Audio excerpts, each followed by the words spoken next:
Fala, Renan, tudo bem, mano?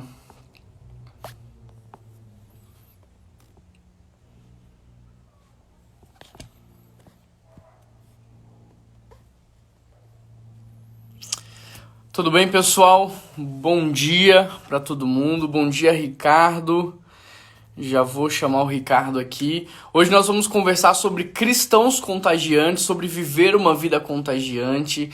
Eu queria convidar você a mandar um convite aí para os seus amigos, para que juntos nós possamos conversar e aprender um pouco mais sobre isso, sobre viver uma vida contagiante, sobre ser um cristão contagiante aonde quer que nós estejamos. Deixa eu já mandar um convite aqui para o Ricardo para ele participar conosco aqui. Ele já vai entrar.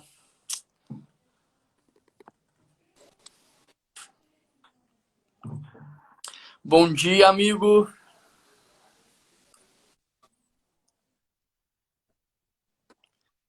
Tudo bem?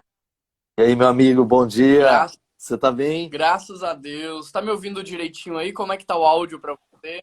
Bom dia. Tudo bem? Tá travando um pouco, né? Tá travando um pouquinho. Sua imagem tá travada aqui para mim.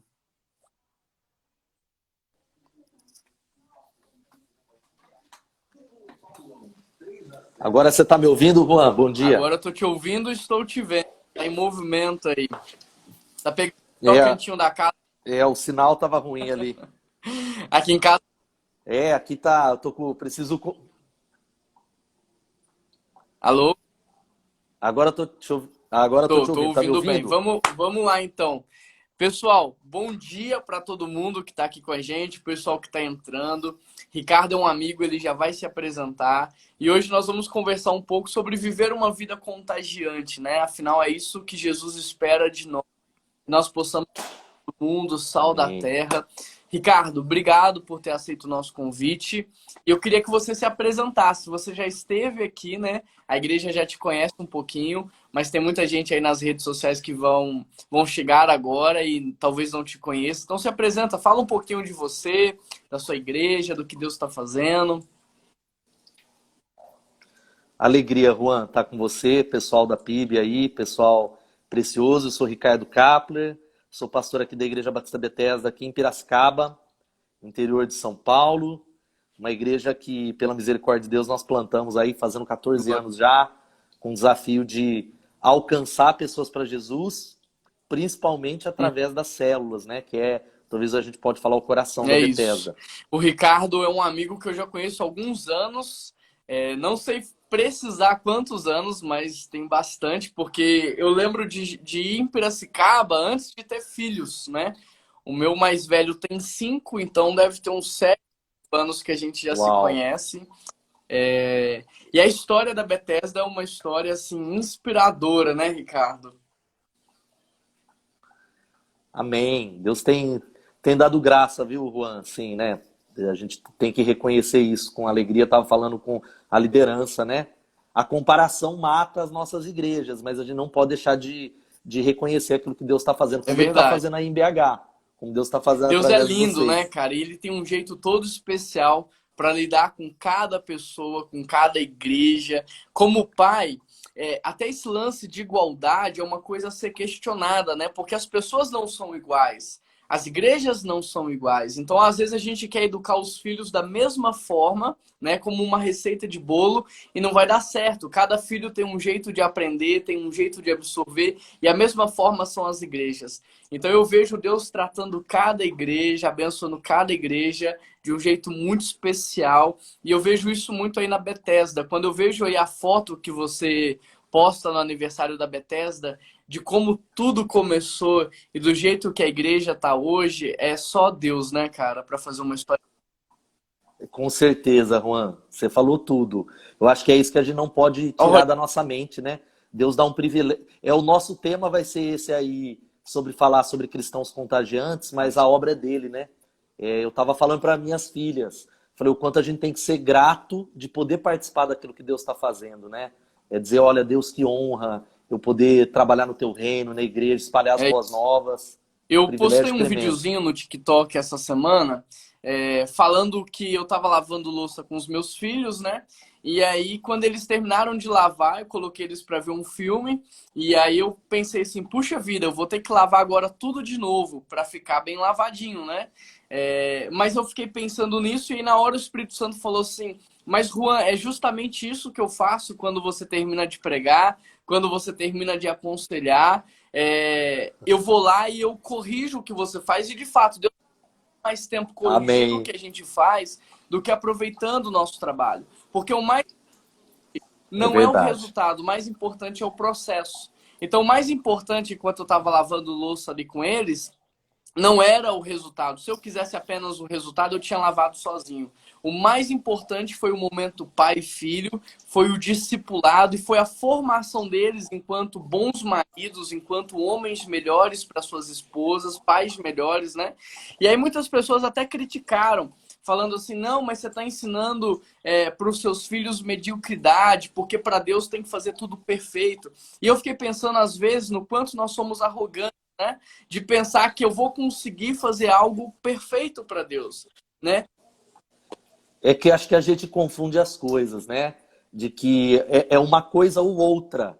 Existe uma responsabilidade na nossa mão, né? Até a gente vai estender no tempo que a gente vai falar sobre a nossa parte no evangelismo, de que excelência é aquilo que a gente quer entregar para Deus, mas o resultado é Ele que Então vai não adianta eu produzir, querer né? entregar algo perfeito, porque diante de Deus, só Ele faz algo perfeito. Eu preciso entregar para Ele a minha relação, a minha totalidade, eu preciso entregar para Ele o meu coração, confiando que Ele vai completar aquilo que eu não consigo, que Ele vai fazer aquilo que eu não posso fazer, né? Ricardo, quantas vezes depois de uma conversa ou depois de pregar eu falo assim, pai, corrige por favor aquilo que eu falei. Eu acho que deu uma impressão errada, não era o que eu queria dizer. Se ficou essa impressão, o Espírito Santo de Deus me ajuda agora, sabe? Faz as pessoas entenderem, então é isso. A gente. Ô Juan, eu falo uma frase aqui, e isso não é falsa humildade, não. E isso não nos isenta da nossa responsabilidade de liderar o povo de Deus, né? Somos líderes, a gente tem uma responsabilidade, somos cooperadores de Deus. Mas eu tenho orado muito tempo, Deus não me deixa atrapalhar aquilo que o Senhor está fazendo. Já é É meio isso. caminho Deixa andado. eu deixar um abraço aqui pro Rogério Quadra, um amigo também de longa data. Que Deus te abençoe, Rogério. O João tá aqui com a gente também da Cena. Ó, João Vitor, Abraço pro abração, Rafa, mano. Renato. Tem bastante gente de São Paulo aqui participando conosco hoje. O Moisés, o André de BH, tem uma galera de BH, o Samuel Sena tá aqui com a gente. Samuel é nosso pastor de adoração, Renan, nosso pastor de jovens, a Karina de Vinhedo. Pessoal, um abraço para vocês que estão participando. Se vocês tiverem alguma pergunta, tem uma interrogação aí embaixo na sua tela, deixa aí pra gente uma perguntinha e ao longo da live a gente vai tentando responder. Mas, Ricardo, o que que é para você, então, ser um cristão contagiante? Eu tava, né, isso é algo que tem a ver com a missão da igreja, com quem a gente é, o que Deus nos chamou para fazer, e uma frase que me saltou nessa semana, que a gente, que legal, abraço, Rogério, também, pessoalmente ainda não tive Homem a de honra de te Deus, você vai gostar conhecer, dele. né, só de ouvir falar, muitos amigos em comum. Mas a gente começou oficialmente a nossa campanha de evangelização Uhum. anual na Bethesda, né? Foi domingo passado. E uma frase do Philip Yancey que me marcou muito é assim: qual que é esse nosso processo de sermos cristãos contagiantes? Tornar o nosso Deus invisível, Uau. visível para o mundo que está doente. E é algo que a gente precisa estar na nossa mente todo o tempo naquilo que a gente faz, porque eu, como um pastor local com tantas demandas assim como você, que é o ensino, que é o discipulado, a gente corre o risco do evangelismo, o anúncio das boas novas Uhum. ser só um discurso. Ser só algo que a gente fala precisamos fazer e fica sempre lá no fim da nossa listinha. Mas É. esse é o Uma das principal. características do sal é que ele deixa as pessoas com sede, né? E eu acho que quando a Bíblia fala que nós somos luz do mundo e sal da terra, o Renan ele fala muito uma frase que eu gosto, que é o seguinte, que as pessoas deveriam ter por nós a mesma sensação que elas têm quando elas entram num quarto escuro e elas encontram um interruptor. Sabe aquela sensação de alívio? Sabe Uau. aquela sensação, graças a Deus, achei o interruptor? Eu acho que é assim que as pessoas deveriam se sentir quando nós chegamos no ambiente, entramos em um lugar. Essa sensação de alívio, a luz chegou, sabe? A direção chegou, a paz chegou, a reconciliação chegou. E a mesma coisa é o sal. O sal deixa as pessoas com sede. Nós deveríamos deixar as pessoas com sede de conhecer o nosso Deus. Mas, pode falar. Eu tenho falado para as pessoas que, ainda mais num tempo como esse, né, Juan, de que se temos pessoas, os discípulos estão com ansiedade, imagine aqueles que não têm a Nossa. esperança que nós temos. Que nós somos traficantes da esperança, né? Transmissores, a esperança é contagiosa, e isso mais do que nunca, nós precisamos colocar no nosso coração como a nossa missão principal num tempo de pandemia. Né, espalhar essa mensagem. Porque, assim, eu brinco muito com a minha equipe de líderes. Eu falei, pessoal, quando eu me converti, eu cresci na igreja, mas eu tinha muito contato com pessoas que não faziam parte da igreja. E a nossa tendência, hoje eu sou um pastor, eu tenho amigos que são convertidos, a minha equipe, eu parto do princípio que são convertidos, e a gente começa a se distanciar das pessoas que precisam da esperança, né? A gente precisa retomar e falar, Deus, precisa fazer um caminho de ir aonde está escuro. Senão a gente acaba iluminar. vivendo dentro de uma bolha, né? E luz com luz não vai fazer diferença nenhuma, eu acho. E tem trabalho na bolha, Juan.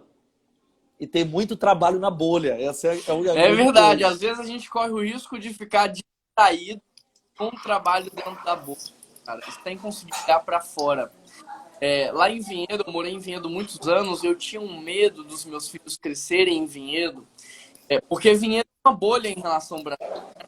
E eu tinha um medo deles crescerem com a cabeça de que a bolha fosse o mundo. Mas que legal que você pensou assim, Juan. Que legal que você tinha esse pensamento, porque você é exceção, eu vejo o contrário. Gente querendo pôr os filhos dentro da bolha. Isso é perigoso, porque em algum momento da vida eles vão sair da bolha, né? E quando eles saírem, se eles não estão preparados, se eles não forem forjados, tudo aquilo que eles tinham como base vai cair por terra, né? Então, isso acontece desde uma cidade diferente, mas também quando a gente cria nessa bolha da igreja, né? Do evangelismo. Do cristianismo no sentido de religiosidade, né? Então a gente não prepara os nossos filhos para a faculdade, a gente não prepara eles para viver o mundo corporativo, né? E às vezes a gente está ensinando eles a pensar e responder perguntas que não são feitas lá. E quando fazem perguntas que eles não estão preparados para responder, é como se tudo caísse por terra. Então eu acho que ser um cristão contagiante é também entender isso, é também entender o evangelho, é também entender o que o evangelho está respondendo para o mundo e trazer essas respostas, né? Eu acho que isso acontece, falando de filhos, né? Que eu também tenho 2 meninas, porque nós temos muito medo, e eu sempre tenho falado com a Elô. A Elô tem trabalhado com crianças, assim, né, como aquele aí, né? Além dos nossos filhos, é uma falta de fé, é uma falta de confiança em Deus. Eu tenho falado para os líderes da igreja de que o que tem que ser a nossa maior preocupação é o que nós estamos transmitindo para os nossos filhos. Se nós estamos transmitindo vida, discipulando eles na palavra, eles vão entrar no mundo, fora da bolha, para fazer a diferença. Quando os meus filhos nasceram, assim, logo no início, eu tinha um medo deles não conhecerem a Deus, mas eu tinha um medo tão grande, Ricardo, assim, um desespero, sabe? E eu orava desesperado. Até que um dia Deus falou assim para mim, num momento de oração: Juan, tudo que eu poderia fazer para salvar os seus filhos, eu fiz. Eu mandei o meu filho, ele já morreu, já liberou o perdão. Amém. A você, como pai, não cabe o desespero. Cabe você pegar a mão deles e ensiná-los no caminho da salvação, porque Jesus disse, eu sou o caminho. Então cabe você agora ensinar para eles a encontrar Jesus, porque Jesus Cristo foi dado, o caminho foi aberto e está aí. Então a você, pai, cabe dar as mãos para os seus filhos e ensiná-los a encontrar esse caminho e a encontrar esse Jesus. O Rogério está perguntando aí, né? O que vocês acham da manifestação de ódio por parte dos evangélicos na rede? Eu acho que é consequência de algo que a gente já está praticando há muito tempo, né? que É a verdade. imposição do evangelho sobre as pessoas pelo medo, né? Se vocês não aceitarem, vocês vão para o inferno e esse Deus vai destruir a vida de vocês. E a gente sabe que não é que Deus vai mandar as pessoas para o inferno, as pessoas todas já nasceram condenadas ao inferno. O que Jesus faz é uma obra de resgate, é de redenção. Então a gente precisa mudar esse discurso, Eu, né? assim, eu vejo que são algo que a gente corre o risco de se perder, que é uma manifestação de religiosidade, até Uhum. de gente séria, sem perceber, achando que cristianizar o país vai É. transformar o coração.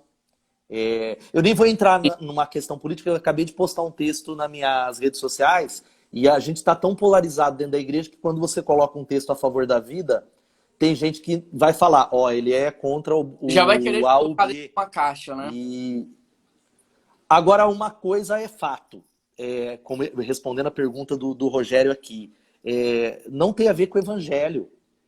Não tem a ver com o evangelho essa manifestação de ódio. Isso não quer dizer que eu seja de esquerda, que eu sou contra a nação, que eu apoio o aborto. Eu acho que os cristãos, essa é uma palavra, eu tenho falado para minha liderança, que tem gente na Bethesda assim, vamos falar que é um pouco mais à esquerda, um pouco mais à direita, etc e tal. A gente precisa voltar para o evangelho. Ele é a nossa pauta, é o que tem que guiar como a gente se posiciona na rede social.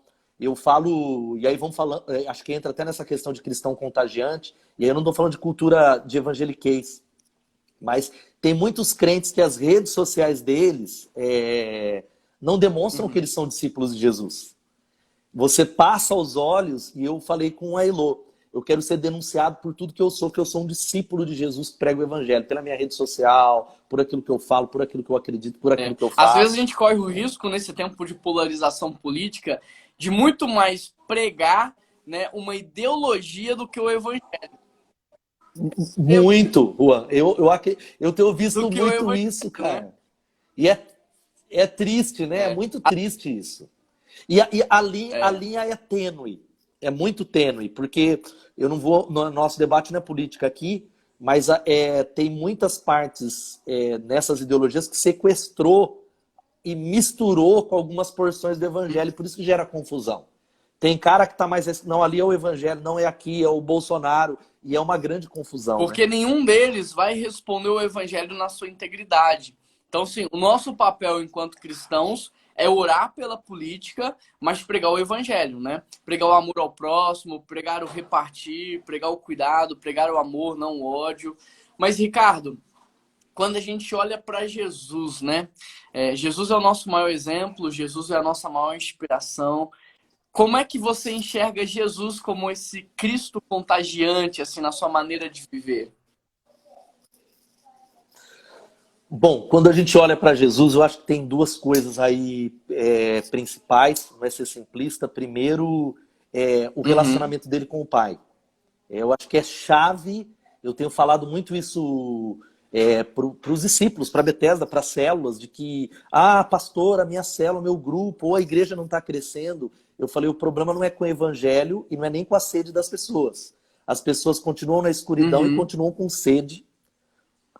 O problema é que talvez aquilo que você abriu aí a nossa conversa, nós não é. estamos salgando, não estamos causando sede, matando a sede das pessoas. Então, primeiro eu vejo em Jesus essa absoluta prioridade do relacionamento com Deus, da intercessão, do tempo do secreto, da obediência. E segundo, uma compaixão, uma paixão profunda pelas pessoas, né? Pela vida É humana, como na pauta, interessante na o que você está dizendo em prioridade. relação ao Pai, porque Jesus fala assim, né? Vocês farão obras ainda maiores. E aí os discípulos, eles ficam mais ou menos tranquilos. Se fosse eu, tinha ficado desesperado. Não, Jesus, como assim a gente vai fazer obra maior? O Senhor ressuscitou o morto, o o Senhor Uau! fez tanta coisa, multiplicou o pão. Então, peraí, antes de ir embora, fica aqui mais um pouco e ensina pra gente a ressuscitar os mortos. Ensina pra gente a multiplicar o pão, ensina pra gente a curar os leprosos. Mas os discípulos não perguntam nada disso para Jesus. A única coisa que eles pedem para Jesus é o quê? Ensina-nos a... Porque eles Ensina-nos a perceberam orar. que tudo que Jesus fez foi por causa da relação com o Pai. E que se eles tivessem a mesma relação com o Pai, eles também poderiam fazer tudo aquilo. Então é nítido ver isso que Jesus o tempo todo aponta para o Pai, né? O tempo todo ele dizendo, olha, eu faço o que eu Eu, vi o meu pai fazer. O tempo todo ele está apontando para o seu tempo com Deus. Isso faz todo sentido, né? e eu acho que todo o processo de influência, e aí eu tô falando, a gente está falando um pouco de cristão contagiante no aspecto do evangelismo, né? Que eu sei que a maioria dos que estão aqui são cristãos que estão seguindo a gente, mas é muito amplo essa influência dentro da sociedade. Mas toda É. influência começa com a oração. Seja o professor que está influenciando na sala de aula, o empreendedor que está fazendo a diferença lá no mundo corporativo. Eu tenho falado para eles, o médico que está lá, o enfermeiro, tem que começar com os É joelhos no chão, né? interessante porque muitas pessoas nos perguntam, né, aonde que a gente consegue exercer, ou onde nós aprendemos, ou quais são as técnicas para exercer influência como a gente tem. Eu cheguei tem pouco tempo em Belo Horizonte, tive algumas oportunidades que Deus me deu de influenciar no meio político da cidade, enfim, e algumas pessoas me perguntaram isso. Juan, mas onde você aprendeu? Como é que você faz? E não tem, eu não consigo encontrar resposta técnica, né? Eu não consigo ensinar. Eu só consigo falar, não tem a ver com quem eu sou, não tem a ver com o que eu falo, não tem a ver com isso, tem a ver com aquilo que Deus está fazendo. Então é isso, a gente se submeter àquilo que você falou no início, né? Deus, que eu não atrapalhe, que, que eu entenda o que o Senhor está fazendo e que eu possa participar daquilo que o Senhor está fazendo, porque tem tudo a ver com o que o Pai está fazendo através dos seus filhos. É que nós precisamos treinar os nossos discípulos para fazer essa influência, claro que sim. Treinar, só que assim, o treinamento, ele é um meio, ele é uma ferramenta, ela não substitui isso que a gente falou, que é a relação com o Pai, que é aquilo que Deus derrama sobre nós e é aquilo que Ele vai fazer. O problema é que a gente olha, igual olhou para você, Juan, me dá a receita, me dá o segredo. E eu falei no culto de líderes da semana passada, sobre crescimento de célula, alcance de pessoas. O segredo é que não tem segredo. E é isso Mais que a gente simples precisa do que a entender. gente imagina, né? É deixar o É. Espírito Santo conduzir os processos, é confiar, é deixar Deus agir, é olhar como Jesus olha, é abraçar como ele abraça. A gente quer inventar roda e não tem roda, não tem receita, é seguir o que Jesus Cristo mandou. Mas, Juan, eu estava pensando aqui, né, quando você falou, ó, pode ser esse tema, de que não tem como a gente contagiar as pessoas se nós não as amarmos de verdade. De verdade. Eu vou falar das células aqui, que é talvez uma das maiores estratégias da Bethesda, a gente tem outras frentes, e eu tenho falado, ó, a sua célula não vai alcançar pessoas se o seu desejo for aumentar o seu grupo, multiplicar o seu grupo. Não, nós A precisamos amar de motivação verdade as é pessoas. Esse amor, esse amor, ele constrange, ele impacta de verdade. Eu amo meu vizinho. Não é porque eu quero trazer ele para a igreja, por mais que eu deseje trazer ele para a igreja. Eu preciso amá-lo E o amor profundamente, ele né? vai quebrar essas barreiras, né? A Karina tá perguntando aqui, por exemplo, como contagiar minha família sem ser aquilo que a sociedade diz, um cristão chato. E parece que o André tá dizendo que é uma situação parecida com a que ele vive, né? Mas eu acho que tem a ver com isso, é a gente amar, porque quando as pessoas se sentem amadas, acho que elas desarmam, né? Eu acho que os preconceitos e os paradigmas caem. O problema é que muitas vezes eles sentem em nós esse amor comercial, esse amor de contrapartida. Então, às vezes eles têm essa impressão de que a gente está dando a cesta básica, mas em troca eu vou exigir algo dele, né? Então, talvez não pareça esse amor puro, esse amor sincero, esse amor onde dar é melhor do que receber. Então, eu acho que quando a gente começa a amar e a servir, porque maior é aquele que serve, eu acho que as pessoas começam a se entregar sem ressalvas, né? Elas começam a te seguir, elas começam a te ouvir, elas começam a perceber que aquilo que você tem para elas é verdadeiro, né? E aí, pode falar. É, as pessoas estão em busca de gente de verdade, Juan. Então seja você mesmo, transmitindo o amor de Cristo. Eu estava falando, evangelizando, né, tendo um contato com um amigo que não é da igreja, e ele falando de um outro contato que ele teve com outro pastor, e o que o afastou, ele abrindo o coração. Ele falou, parece que aquele pastor queria forçar uma amizade que a gente não tinha. E aí eu falei para a Elô, falei, as pessoas estão procurando autenticidade. Elas querem verdade, né? Interessante isso que você está dizendo, porque a gente vive num mundo de falsidade, né? Onde tudo é muito perfeito. Até, Ricardo, a forma da gente pregar com o tempo mudou muito, porque eu lembro que no meu tempo de seminário tinha muita técnica de oratória, tinha muita técnica de modulação de voz, né? Da voz espiritualizada, dos momentos certos aonde você trazia as entonações. E com o André, aí o André me ajudou muito nesse processo, eu aprendi que, na verdade, o púlpito ele exige autenticidade. Eu não posso pregar diferente da maneira como eu converso, da maneira como eu falo, porque é isso. Antigamente as pessoas elas queriam tudo perfeito, né? O locutor da rádio ele tinha uma voz diferenciada, o apresentador de televisão ele tinha uma voz diferenciada. Hoje, se você for prestar atenção no rádio e na televisão, há muita autenticidade. As pessoas elas deixam escapar pequenos erros por causa disso. As pessoas estão percebendo, as pessoas estão com sede de autenticidade, né? É verdade. Não tenha dúvida, né? E eu acho que é um grande desafio para a gente, porque a tendência dos discípulos é achar que. Não vamos usar a palavra fake, mas fazer uma personagem, sair do mundo real que vai atrair as pessoas e transformá-las, e não é verdade. Agora, sem dúvida nenhuma, isso não exclui o fato de que o evangelho precisa ser pregado, Sim, verbalizado, né? Nesse processo de amar o vizinho, ele só vai ser transformado quando ele entender o não tem evangelho. que a pregação do evangelho é só vida e exclui a fala, não. Ele é como se eu te perguntasse, o que é mais importante, a asa direita ou a asa esquerda do avião? As duas são importantes, sem uma não vai voar. Então, a pregação do evangelho é pregado com vida, mas é também pregado com palavras. Tem que ter explicação, tem que ter a tradução ali para que as pessoas possam entender, né? Porque a gente corre o risco dos dois extremos, né? Uma geração, talvez mais antiga, que era aquela preocupada, como você falou, do discurso, né? Das 4 leis espirituais, que é joia, olha, top, a gente utiliza aqui. E hoje uma geração que quer essa autenticidade, mas que não quer pregar o evangelho por medo de ofender. Olha, não posso no meu ambiente universitário falar, porque eu posso ser mal compreendido e quebrar uma ponte. Mas são as duas coisas, né? Primeiro, acho que talvez para resumir, você falou a questão de Jesus, para eu ser um cristão contagiante, uma das palavras-chave é relacionamento. Nós precisamos aprender a nos relacionar com as pessoas. É isso que vai abrir caminho para A Daiane poder falou pregar o isso daqui, evangelho. né? A autenticidade ela vai gerar aproximação. A autenticidade vai me conectar. A autenticidade vai abrir uma porta para mim, mas é a palavra que vai cair naquele coração, né? Amém. E assim, né, Juan, eu tenho falado muito, talvez um encorajamento para quem está acompanhando, vai assistir depois, de que como é que eu posso contagiar as pessoas? Servindo. Todas as pessoas têm necessidade, não importa se ela está num condomínio fechado ou numa favela. As necessidades só são diferentes. Mas tem uma necessidade, por exemplo, um ponto em comum, seja alguém que está numa área de muita carência material ou dentro de um condomínio fechado. Família.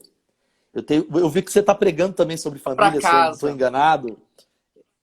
E eu também vou terminar domingo agora a série sobre família. Eu falo para as pessoas das células da igreja. Falei, ó, todas as pessoas, até aquela que está maravilhosa, cheirosinha, perfeita, que parece que não tem problema, família fala ao coração. É algo universal. Todo mundo tem um problema com o filho, com o parente. Então, é enxergar essas necessidades e se oferecer para servir. Né? Sejam de famílias, né? E questões emocionais. Né? Eu tenho visto dentro da igreja, são crentes desesperados nessa pandemia. Aí eu falei com a Eloy, gente crente, que tá dando uma... Eu falo, Eloy, imagine aqueles que não têm a esperança que nós temos, como é que deve estar dentro de casa, dentro da alma, dentro Não, da o índice mente. de agressão dentro dos lares cresceu assustadoramente agora nesse período de pandemia. Agressão de idosos, né? O índice de abuso sexual também aumentou. Então, por isso que eu entendo que Deus tem despertado as igrejas até nesse período a pregar muito sobre família, porque cidade é consequência dos lares. Cidade é uma coletiva do que se É vive nos verdade. lares. E se os lares estão dessa forma, a gente entende por que a cidade está dessa forma, né? Então, e isso que você falou faz sentido. Até os moradores de rua, 7 a cada 10 moradores de rua tem família, tem casa. E não voltam. E não Você sabe voltam. disso, né? Ah, Que você vai conversar com eles, uma grande. no Eu hipertenso. sei que você estava aí com esse encargo no coração da PIB dos moradores de rua. que é Uhum. difícil, a gente tem o Projeto Hug, a maioria deles está na É rua, isso. problema familiar. Quando a A gente se maioria dispõe a deles. ajudar no âmbito familiar, há uma abertura, né? E, Ricardo, o que você está falando faz muito sentido. Quando a gente começa a servir, a gente ganha autoridade na vida da pessoa, né? Olha José. José, ele serviu enquanto escravo e ele ganhou autoridade e foi promovido a um próximo nível. Nesse próximo nível, ele serviu, né? E aí, por uma questão injusta, ele é preso. Todo mundo conhece a história lá na casa de Potifar, mas ele serviu dentro da cadeia. Então, sempre que ele servia e resolvia o problema das pessoas, ele era promovido a um próximo nível de influência e de autoridade, né?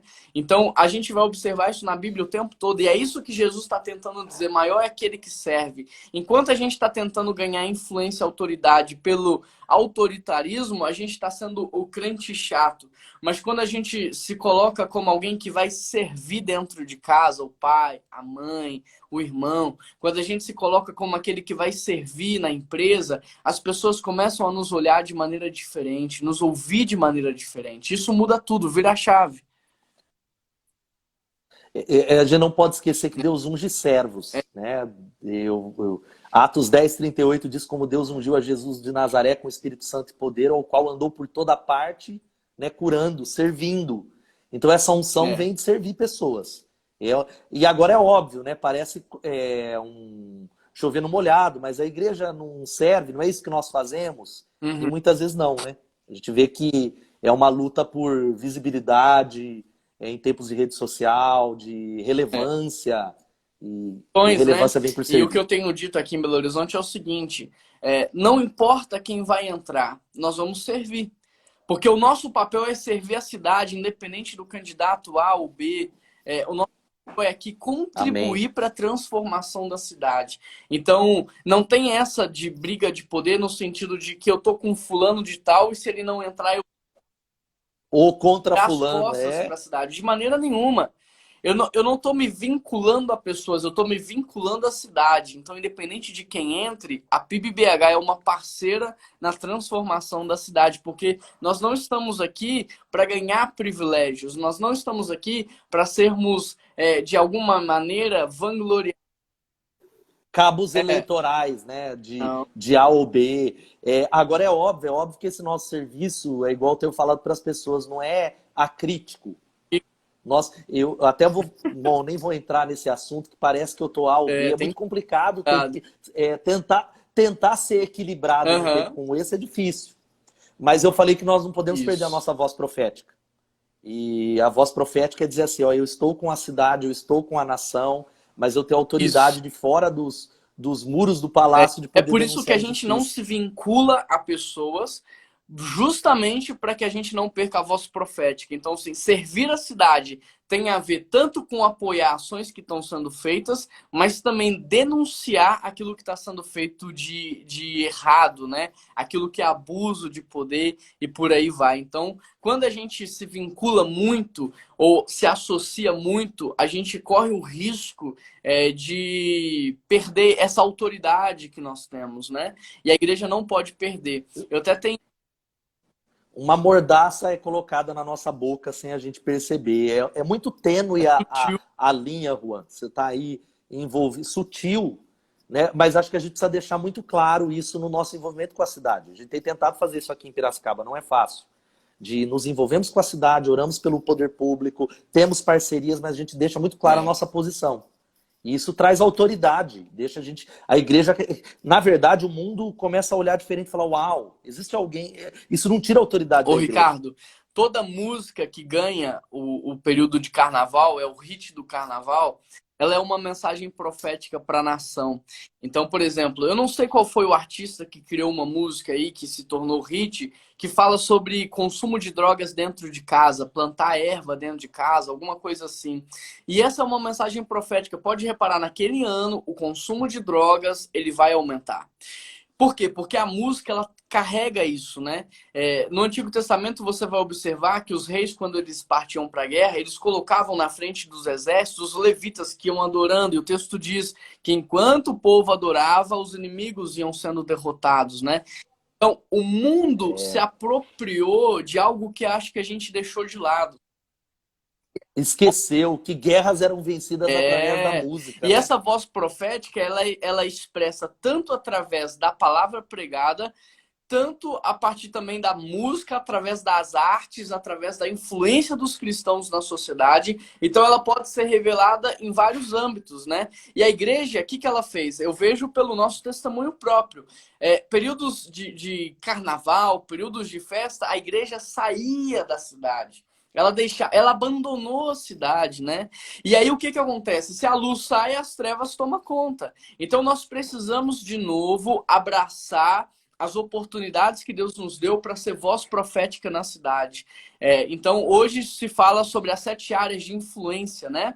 Nós precisamos, olha só, durante muitos anos em Belo Horizonte, nós não tínhamos ninguém, nenhum cristão dentro das cadeiras lá da ação social da cidade, do âmbito educacional da cidade. Então a gente abandonou. E é tempo da igreja, de novo, e quando eu digo igreja, eu não estou falando instituição, estou falando dos cristãos, abraçarem a cidade. Então se envolverem com o trabalho de ação social, se envolverem com a área de educação, para trazer essa voz profética para a cidade, né?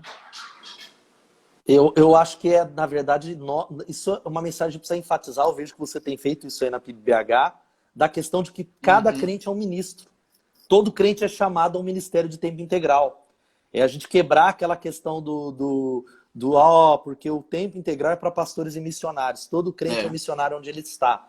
Tem uma pesquisa de uma entidade americana, eu não vou lembrar aqui o nome, foi publicado lá naquela revista Christianity Today lá, que do nosso rebanho, quando você olha para a PIBBH e eu olho para a Bethesda, apenas 3% daqueles membros estarão trabalhando na eclesia. Vão ser pessoas de tempo integral, pastores missionários ou ministros de adoração. E os outros 97% que são Uhum. ministros, são as 7 áreas de influência. A gente treinar o povo para ocupar esses É. espaços escuros aí. Eu acho que uma área fraca, isso valeria, tem gente muito mais qualificada para falar do que eu, são as áreas das artes, né? Que entretenimento, que a gente precisa de gente preparada para ocupar esses espaços, que ainda é Interessante muito isso. Você fraco no vai Brasil. nos países da Ásia, você teve na Coreia.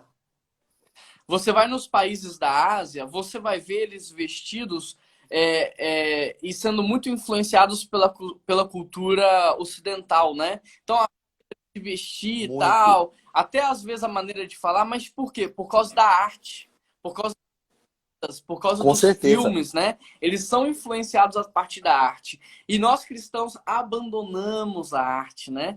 E o nosso Deus é o Deus criativo, né? Que nos dá o poder da criação. E nós deveríamos ser o quê? Referências no meio da arte, mas nós abandonamos. Então esse é um tempo da gente voltar e assumir um posto que a gente nunca deveria ter deixado de lado. Porque se tem alguém que é criativo é o povo de Deus, né? Agora nós precisamos trazer isso para dentro da cultura das nossas igrejas. É um caminho a ser trilhado novamente. Né? Nós contamos com o Uhum. Espírito Santo de Deus, né? Espírito da criatividade para começar a criar uma cultura. Eu vejo que, lógico, não estou falando, jogando isso para daqui 20 anos, mas talvez um segredo para contagiar a nossa sociedade é essa nova geração que está vindo aí. São as nossas Meus crianças, nossos filhos. A gente tem uma responsabilidade em começar Meus a filhos estavam ensinar assistindo isso. Netflix essa semana, e aí eles estavam vendo um desenho e eu ouvindo, né? E o desenho ensinando eles a mentir.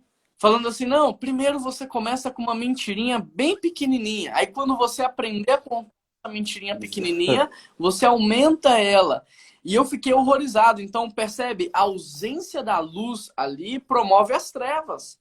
Entendeu? E padrão de pensamento modela comportamento. Então, os meus filhos ou todas as crianças assistindo isso o dia inteiro, o quê? Tá modelando pensamento.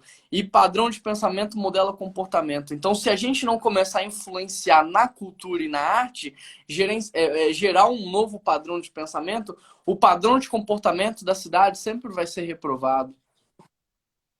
Eu acho que essa pandemia veio para virar uma chave, e eu vou falar assim a Igreja Batista Bethesda, na questão do contágio, de ser uma igreja contagiante, um cristão contagiante. Na Bethesda a gente fala que somos uma igreja, éramos de 2 asas. Isso não exclui as outras coisas. Grande celebração e o pequeno grupo. Hoje eu falei que são 3 Então, asas. A grande celebração, pequeno grupo e a é área isso, mano, digital. é comunicação, é nas mídias, né? E onde é que estão os YouTubers gospels, né? Nós precisamos, é uma coisa um pouco complicada, mas a gente precisa capacitar os nossos jovens e não deixar essa área que a influência de um YouTuber é Aqui na muito PIB a grande, né? gente começou a trabalhar muito essa produção de conteúdo para a internet. Então hoje a gente tem feito, tentado ser referência na produção de conteúdo infantil e para os adolescentes. O a celebração Legal. da família, a gente está mantendo o mesmo padrão, mas a gente está tentando inovar muito na criação de conteúdo infantil e do teens. Do teens a gente deu um salto, assim, porque a gente estava repetindo muito o modelo dos adultos nos teens e a gente percebeu que isso não estava caindo no coração, a gente não estava conseguindo alcançar. Então, quando eu pego as minhas redes sociais, o número de pessoas abaixo de 25 anos era muito pequeno, muito pequeno. Ou seja, a gente não estava comunicando com esse público. E nesse processo de inovar, nós entramos até no TikTok. Então, hoje a PIB-BH está no TikTok, pastores estão no Legal. TikTok. Por quê? Porque essa nova geração, abaixo dos 18 anos ali, eles estão lá, eles não estão mais no Instagram, eles não estão no Facebook, eles estão no TikTok. Então, percebendo isso, a gente está gerando, produzindo conteúdo. E o que eu falo aqui, Ricardo, é o seguinte: a PIB cabe aí umas 1.000 e poucas pessoas, o auditório principal, né? Eu não quero ser pastor de 1.500 pessoas. Eu quero ser um pastor de 1.500 pastores e pastoras. Pessoas que vão chegar em Amém. lugares que eu não tenho acesso. Pessoas que vão adentrar lugares que eu nunca vou conseguir chegar. Pessoas que têm responsabilidade em lugares que eu não tenho. Então, o meu sonho é pastorear essas pessoas para que elas pastoreiem as suas famílias, as suas empresas, os locais onde elas trabalham. E a gente tem desmistificado essa questão do pastoreio, né? Que o pastor é o que usa terno e gravata, que o pastor é aquele que tem uma voz. Não. Deus nos chamou para... O que é pastorear? É cuidar de gente. É amar pessoas, né? Então, todos podem exercer esse cuidado pastoral, todos podem exercer esse amor pela cidade, né? E a gente tem vivido uma revolução. Claro, tem muita coisa para fazer. Nossa, trabalho é o que não falta. A Bíblia diz, né? Os campos estão prontos, mas a gente já começou aí a dar os primeiros passos nesse... Glória a Deus. É a visão de longo prazo, né, Juan? Eu falo que é um É sonho isso. dentro de um sonho. Eu falo que o sonho da Bethesda precisa ser um sonho, se Jesus não É. voltar, geracional. Eu não posso sonhar ao meu tempo como pastor, mas para que os filhos dos meus filhos levem esse legado, Mais né? de Moisés Carreguem do que de isso. Josué, né? De deixar para as próximas gerações uma igreja. Então, assim, uma coisa que mexe muito com o meu coração é, cara, a PIB aqui em BH era o seguinte: os pais frequentavam, mas os filhos não queriam nem chegar perto. Por quê? Uma igreja pesada, fechada, arcaica. Se isso continuasse, a gente ia deixar uma igreja morta, a gente ia deixar uma igreja que ia morrer nos próximos anos. Então, a PIB BH tem que ser uma igreja que as crianças amam estar, que os adolescentes queiram fazer parte dela, né? Mas para isso a gente vai ter que transformar, mexer, trabalhar muito. E repensar muito rápido. Olha o Esse é um João aí. desafio aqui. Deus te abençoe. Ó, o João, grande João. João, você que é um Verdade. gigante, João. Né? Eu tô pensando assim, que a Bethesda tá fazendo já 14 anos, passa muito rápido, Juan. E a gente começou com uma proposta de ser uma igreja para a nova geração. E com propostas dentro do nosso contexto na época, mas tudo envelhece, tudo Verdade. está mudando Muito. muito rápido. Então aquilo que a gente está hoje eu estou inovando, Uhum. amanhã já mudou. E isso requer uma maleabilidade, uma capacidade de se adaptar. E aí tudo tem a ver com aquilo que a gente começou o nosso bate-papo, falando sobre... Eu tenho falado isso, Senhor, me ajuda, Senhor, a gente é tão fraco de não ter os recursos. E Deus nitidamente falou, é com o joelho no chão Uhum. que as ideias virão. Joelho no chão que a maleabilidade para quebrar paradigmas, né, para entender o tempo. A gente precisa discernir os nossos tempos, que Agora, Deus nos não ajude. importa a época e nem a geração, duas coisas não ficam ultrapassadas, que é o amor e o servir, né?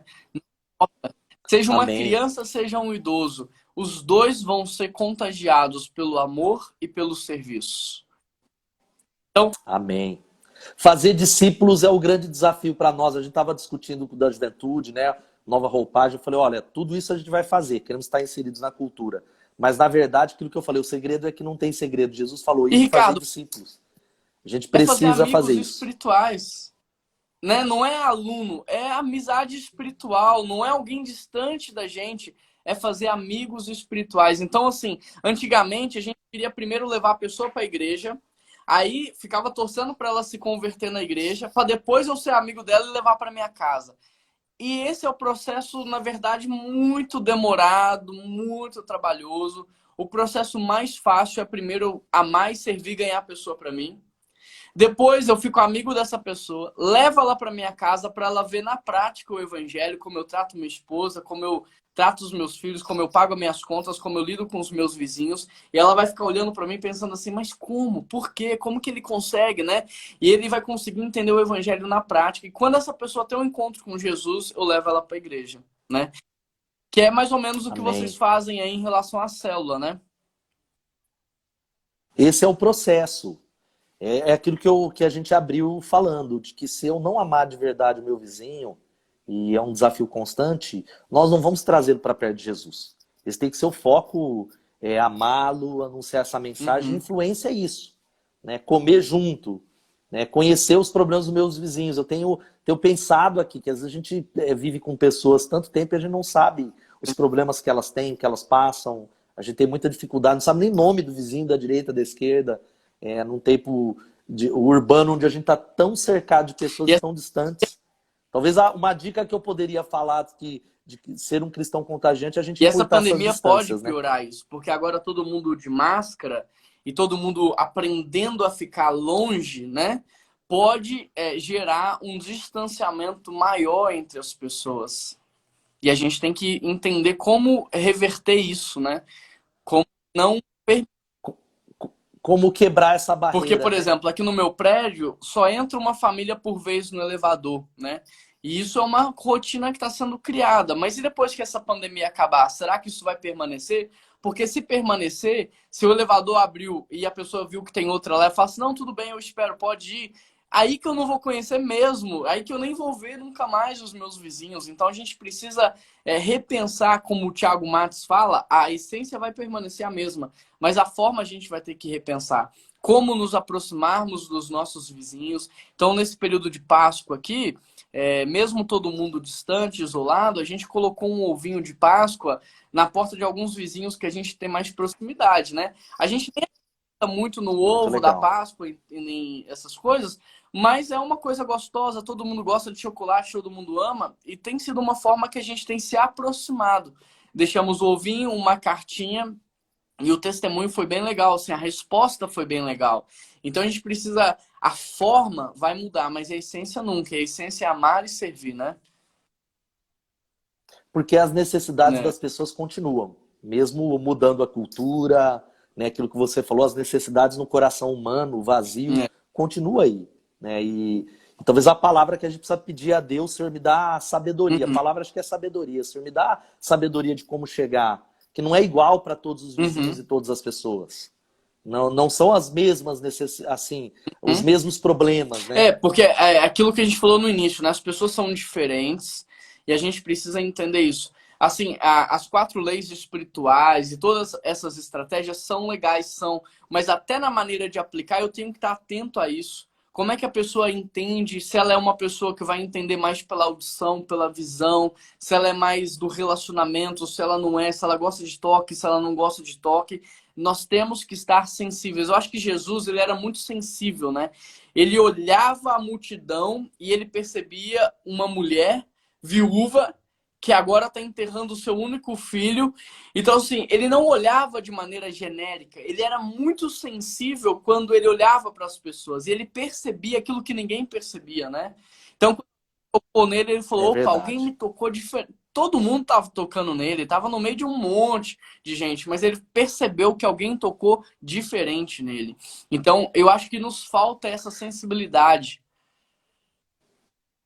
De notar de verdade as pessoas, né? Eu tenho pedido agora a oração, a palavra compaixão lá no original é uma palavra que tem um sentido de dores renais, fortes, dores abdominais. O que você faz quando você tem uma dor dessa? Você vai tentar resolver. E como é que a compaixão cristã, a gente resolve essa dor que a gente coloca no nosso coração? Através da ação, notando de verdade as pessoas. Eu tenho orado muito a Deus, porque o que falta, e aí eu me incluo, tem sido a minha oração todos os dias, Deus, coloca compaixão no meu coração.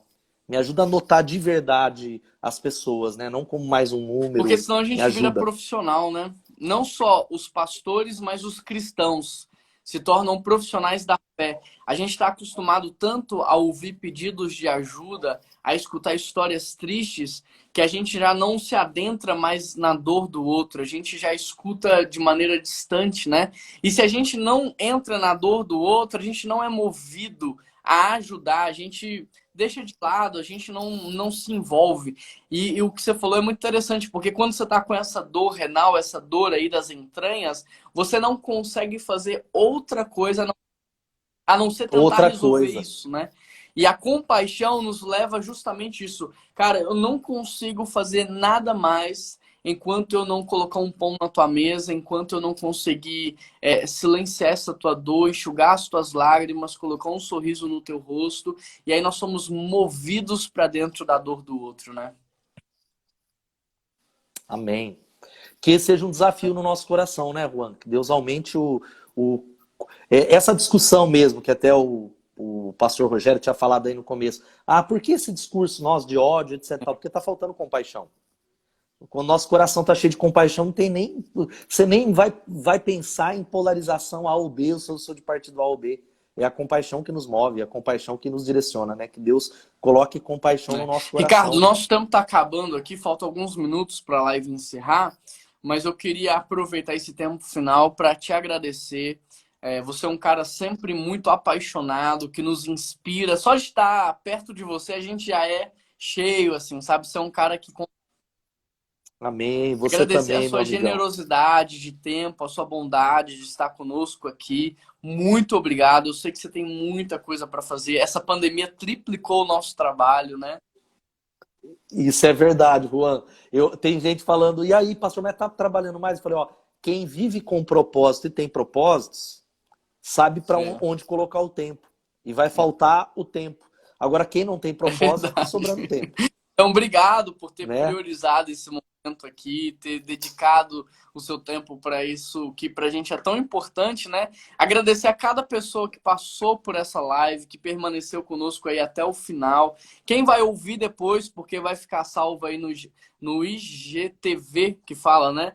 IGTV vai ficar salvo. Então, se você está escutando isso depois, obrigado também por participar. Quero deixar um tempo aqui para o Ricardo também se despedir aí do pessoal. Juan, uma honra grande estar com vocês. Você é uma inspiração, cara, apaixonado por Jesus, pela igreja, isso é nítido. Você transpira isso e vocês já estão colhendo os frutos. Louvar a Deus por você que está conectado, que vai assistir depois, que Deus possa mover o nosso coração em Amém. direção à compaixão, que a gente possa espalhar a esperança nesse Amém. tempo de Ricardo, pandemia.